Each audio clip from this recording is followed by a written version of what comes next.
O vídeo que você vai ver é uma parceria com o canal Beach Cine, esse que está aparecendo aí na tela, uma joia quase secreta do YouTube. Eles conseguem reduzir tudo o que existe a poucos pixels, música, cinema e até jogos mais modernos. Hoje, em parceria com o Meteoro, o desafio do Beach Cine é reduzir a pixels todo o drama da revolta da Chibata, um dos momentos mais marcantes da história brasileira.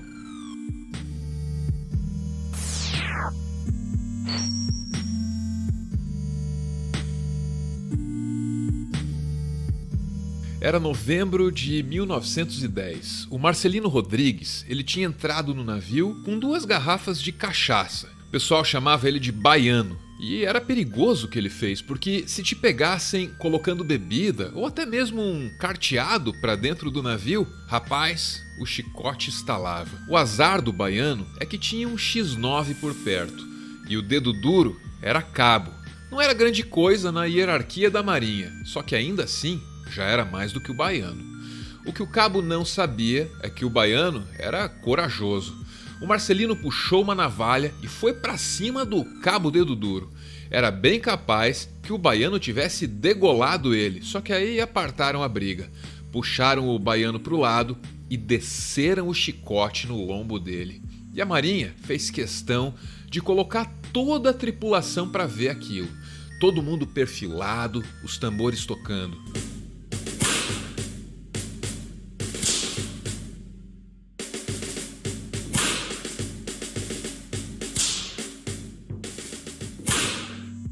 Era para ser um espetáculo mesmo. Dentro daquele navio, o Minas Gerais, esse espetáculo era meio que uma reprise. Todos os marujos já tinham visto coisa parecida acontecer antes. A novidade mesmo era a crueldade daquele castigo, 250 chibatadas. Não dá para sobreviver a isso não. O baiano caiu durinho no chão. E era exatamente isso que o comandante João Batista das Neves queria que a marujada visse. O João Batista queria a tripulação assim, assustada, tremendo de medo da chibata. Ele era um cara cruel, mas também era desinformado. Se ele soubesse o que estava rolando na Marinha Brasileira, ele não ia ter feito aquilo com o baiano, não.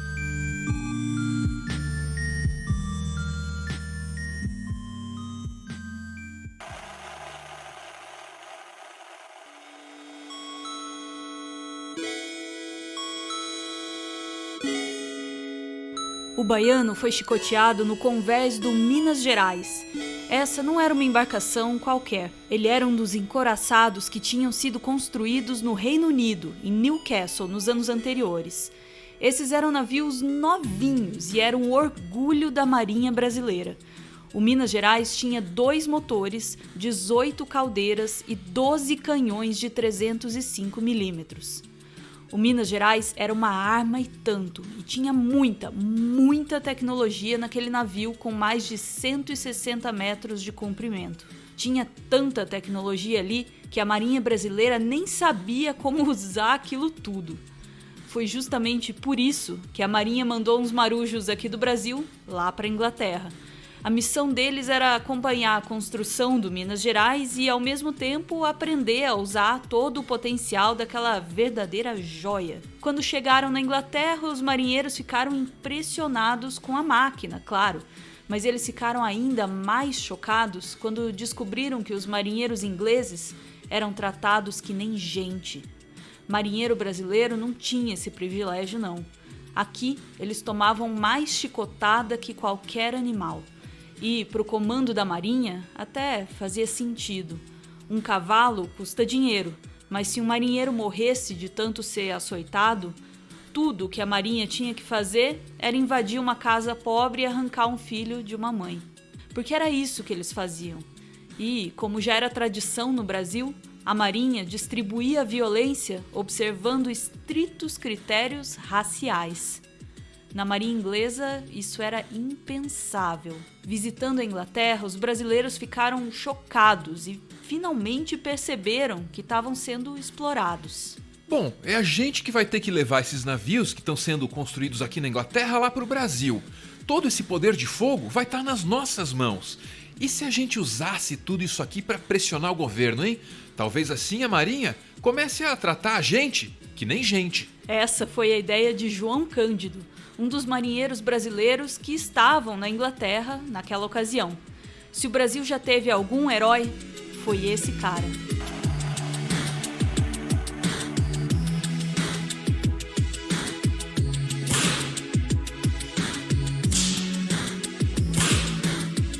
O comandante João Batista, aquele que tinha encomendado as 250 chicotadas do baiano, ele não sabia que a revolta já estava sendo tramada fazia tempo.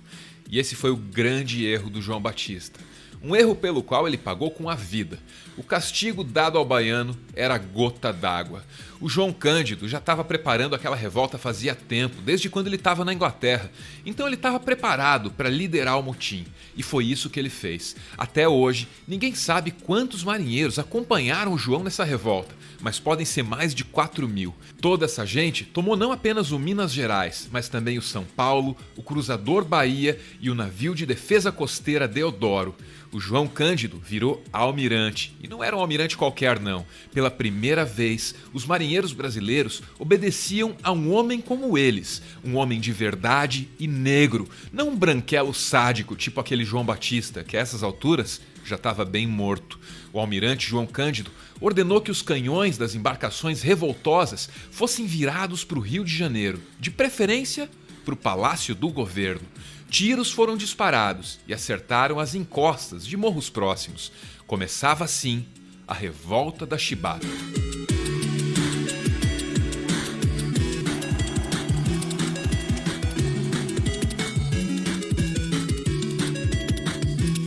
Os navios faziam manobras incríveis na Baía de Guanabara. Imagina um navio de 160 metros dando um cavalinho de pau, e isso dentro de um limitado espaço entre uma ilha e outra, entre um rochedo e outro.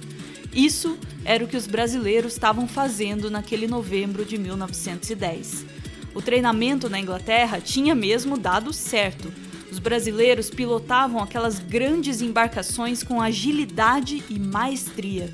Mesmo quem já tinha visto tudo em termos de marinhagem ficou impressionado. Quase todo mundo tinha fugido do Rio de Janeiro, de medo do que estava por vir.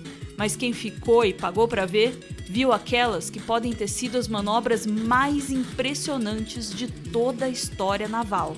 Sobram relatos de gente impressionada com o que o almirante João Cândido e seus amotinados sabiam fazer. O governo arregou. Antes do final do mês de novembro, a Marinha Brasileira avisou que não voltaria a chicotear ninguém.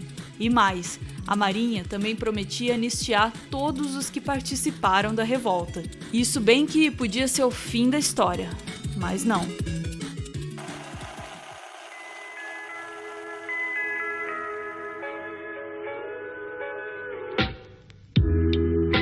Depois da revolta da Chibata, o clima na Marinha não melhorou muito não. Em dezembro de 1910, fuzileiros navais se revoltaram num quartel da Ilha das Cobras. Essa segunda revolta não foi nem de longe tão bem planejada e organizada quanto a anterior. Só podia dar errado, e deu. A Marinha suspendeu a anistia que tinha concedido a várias das pessoas que participaram da revolta da Chibata. A marujada começou a ser presa, e isso na véspera do Natal. O almirante João Cândido foi colocado dentro de uma cela, junto com mais 17 marinheiros. A cela era pequena, para caber todo mundo, só de pé. Isso era cruel, mas a Marinha Brasileira sabia ser pior. Antes de meter a marujada naquela cela, eles tinham jogado cal no chão, e depois da cal, água. Não dá para dizer que a Marinha não entendia de química. Com cal e água, se faz hidróxido de cálcio, uma substância que arde os olhos, irrita a pele e, quando é inalada, faz parecer que tem uma fogueira dentro do pulmão da gente.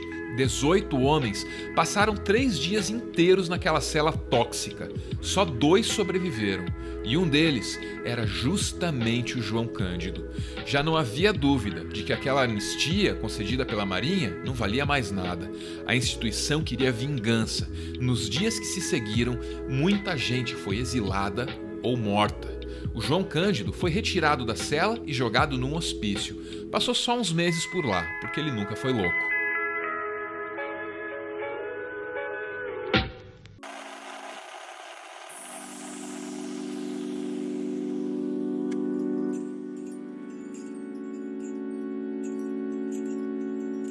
A Marinha nunca aceitaria o João Cândido nos seus quadros novamente, muito menos como almirante e muito, muito menos como herói. Como o herói que de fato ele era. O que restou a João foi uma vida simples na favela. João passou o resto dos seus dias como pescador. Nunca saiu de perto do mar. E foi justamente por nunca sair de perto do mar que ele viu os restos do Minas Gerais, aquele navio grandioso, os restos todos sendo rebocados pela Bahia. O ano era 1963. O João estava velhinho, assim como aquele navio fabuloso que ele tinha comandado durante a revolta mais de 50 anos antes. E quando João viu aquele navio, ele não teve dúvida. Ele entrou na canoa e remou o quanto ele pôde. Era meio arriscado para um velho numa canoa chegar tão perto de um navio daquele tamanho. Para se mover pela Baía de Guanabara, o Minas Gerais deslocava 21 toneladas de água. Se não fizesse tudo certo, o João bem que podia deixar a sua canoa virar. Mas o João entendia do mar tão bem quanto ele entendia das coisas da justiça. E ele se aproximou do casco do navio. Ele deu um último beijo no Minas Gerais. Dizem que uma lágrima escorreu do rosto dele. Dizem, não dá para ter certeza dos detalhes da história. O que dá para saber mesmo, com toda certeza, é que sobram na história do Brasil razões para chorar.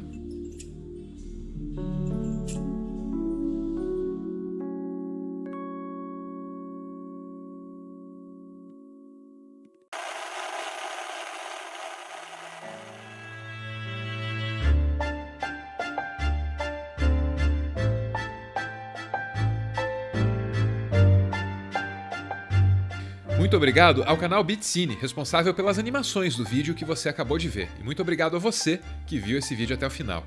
O Meteoro é mantido graças a uma campanha de financiamento coletivo. Quem participa aparece aqui no finalzinho para receber o nosso agradecimento. Muito obrigado Zadok, que aparece aí lindão com a camiseta nova. Valeu, gente! Falou!